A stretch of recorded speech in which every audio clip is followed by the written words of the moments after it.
Қалада адам көп. Қала көшелерінде ерсілі-қарсылы ағылған машина, автобус, троллейбус, трамвайлар да аз емес.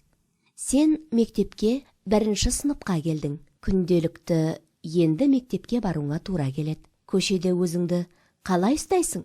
Шынымен мен қобалжып тұрмын. Саспа, балақай.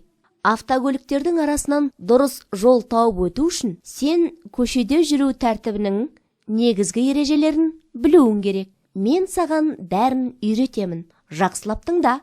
Көшенің қарсы бетіне өту үшін бағдаршамның жасыл көзі жанған кезде ғана кесіп өт. Егер бағдаршам болмаса, асфальтта көлденеңінен сызылған ақ жолақтары бар жерден өт. Тіпті ақ жолақтар болмаса, көшеге түсе бере, әуелі сол жағыңа көз сал. Егер сол жақта машина келе жатса, ол өтіп кеткенше күте тұр. Содан кейін жол ортасына барған соң тоқтап, оң жағыңа қара. Машина жоқ болса, өте бер.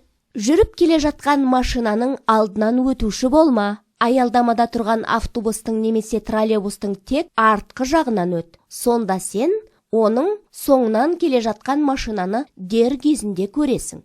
Ал трамвайдың тек алдыңғы жағынан өт. Өйтпесең, оған қарсы келе жатқан трамвайды көре алмай қалуың мүмкін.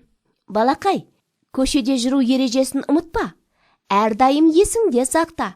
Рахмет, енді мен мектепке өзім-ақ бара аламын. Көшеде жүру ережесін әрдайым есімде сақтаймын.